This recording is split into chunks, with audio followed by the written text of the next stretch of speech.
the amount of power that is any given.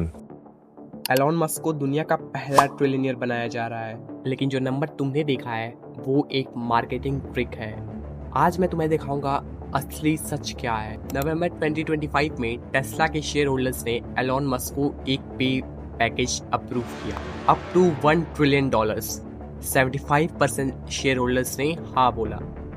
पूरी दुनिया में हेडलाइन बन गया, Musk to become first trillionaire. लेकिन यहीं पे लोग गलती कर रहे हैं। इस डील का पूरा पैसा मिलेगा तब जब टेस्ला की मार्केट कैप $8.5 ट्रिलियन तक पहुंचेगी। अभी टेस्ला उस वैल्यू के आसपास भी नहीं है। मतलब मस्क को टेस्ला को करंट वैल्यू से कई गुना बड़ा करना है, कंपनीज जैसे एप्पल, माइक्रोसॉफ्ट से भी ज्यादा। रिलेटेबल एग्जाम्पल ये ऐसे है जैसे तुम्हें बोला जाए 1 करोड़ रुपए मिलेंगे, बस तुम्हें अपनी सैलरी 6 गुना बढ़ानी होगी अगले कुछ सालों में। सुनने में इजी लगता है क्या? सिर्फ मार्केट कैप नहीं, मस्क को ये भी करना है।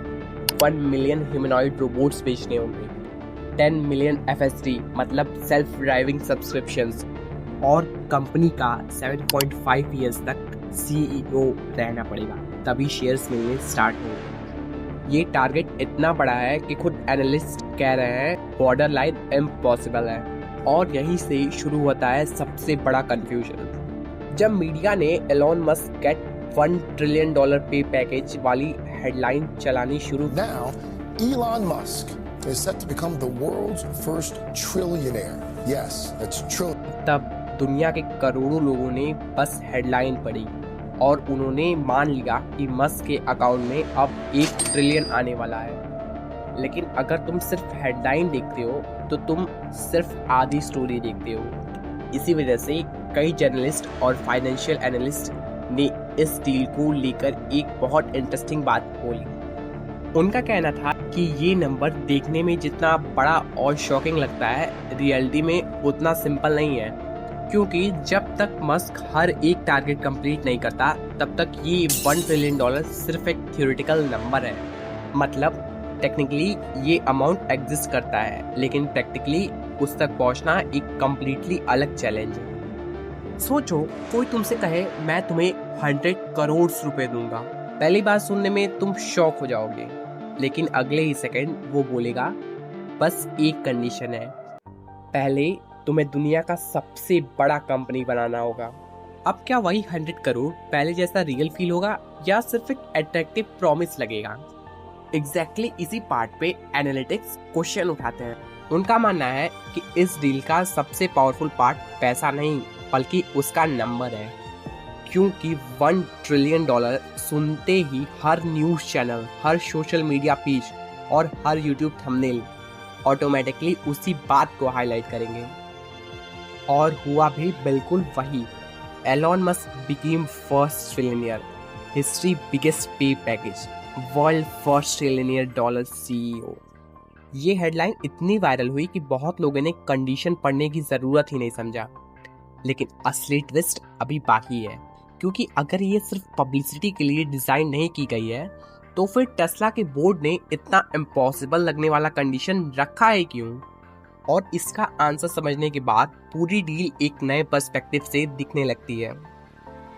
क्या उन्हें भी पता था कि मस्क शायद कभी इस अमाउंट तक पहुंचेगा ही नहीं, या फिर इसके पीछे कोई और स्ट्रेटेजी थी? एक्सपर्ट्स के अकॉर्डिंग इसका आंसर पैसों से ज्यादा कंट्रोल और लॉन्ग टर्म कमिटमेंट में छुपा हुआ है। सोचो अगर एलॉन मस्क एक दिन डिसाइड कर दे कि अब उसको पूरा फोकस SpaceX, XAI या किसी नए प्रोजेक्ट पर होगा, तो टेस्ला के इन्वेस्टर्स का कॉन्फिडेंस कितना इम्पैक्ट हो सकता है? टेस्ला की आइडेंटिटी सिर्फ उसकी इलेक्ट्रिक कार से नहीं है। बहुत हद तक टेस्ला की आइडेंटिटी एलॉन मस्क खुद बन चुका है, और इसीलिए बोर्ड चाहता है कि मस्क अगले कुछ सालों तक टेस्ला के साथ जुड़े रहें। और इस डील का हिडन मैसेज भी कुछ ऐसा ही लगता है। अगर तुम कंपनी को इतनी अनबिलीवेबल हाइट तक ले जाओगे, तभी तुम्हें दुनिया का सबसे बड़ा रिवॉर्ड मिलेगा। मतलब रिवॉर्ड पहले नहीं, परफॉर्मेंस पहले। और इसी वजह से इस पैकेज का ऑलमोस्ट पूरा वैल्यू फ्यूचर परफॉर्मेंस पर डिपेंड करता है। इसलिए टेक्निकली हेडलाइन गलत भी नहीं है, लेकिन पूरी सच्चाई भी नहीं है। क्योंकि हेडलाइन सिर्फ रिवॉर्ड देखती है, उस रिवॉर्ड तक पहुंचने का ऑलमोस्ट इम्पॉसिबल रास्ता नहीं। लेकिन स्टोरी का एक दूसरा साइड भी है। हर एनालिस्ट इस डील को इम्पॉसिबल नहीं मानता। कुछ बुलिश एक्सपर्ट्स जैसे बेटबस के डैन लेव्स बिलीव करते हैं कि अगर टेस्ला एआई सेल्फ ड्राइविंग और ह्यूमनाइड रोबोट्स में सक्सेस हो जाए तो कंपनी की वैल्यू आज से कई गुना बढ़ सकती है। उनका मानना है कि टेस्ला फ्यूचर में मल्टी ट्रिलियन डॉलर कंपनी बन सकती है। हाँ, शायद पूरा 8.5 ट्रिलियन तक पहुंचना बहुत डिफिकल्ट हो, लेकिन टेस्ला को बहुत बड़ा ग्रो करना उनके हिसाब से इम्पॉसिबल नहीं। और इसी वजह से ये डिबेट इतनी इंटरेस्टिंग बन जाती है। एक साइड कहती है ये सिर्फ एक मार्केटिंग नंबर है, दूसरी साइड कहती है अगर कोई इंसान ये कर सकता है तो शायद इलॉन मस्क ही कर सकता है। लेकिन चाहे तुम किसी साइड को सही मानो, एक बात क्लियर है, जब भी तुम 1 ट्रिलियन डॉलर जैसी कोई हेडलाइन देखो, सिर्फ नंबर मत देखना, उसके पीछे लिखी कंडीशंस भी जरूर देखना, क्योंकि कई बार हेडलाइन सिर्फ सपने दिखाती हैं और असली कहानी उस सपने तक पहुंचने की कंडीशंस में छुपी होती हैं। अब तुम बताओ, अगर तुम्हारी कंपनी तुम्हें भी 1 ट्रिलियन डॉलर ऑफर करे, लेकिन उसके लिए तुम्हें दुनिया का सबसे बड़ा कंपनी बनाना होगा, तो क्या तुम उस डील को एक्सेप्ट करोगे? कमेंट करके जरूर बताना। और भाई, सब्सक्राइब करना मत भूलना।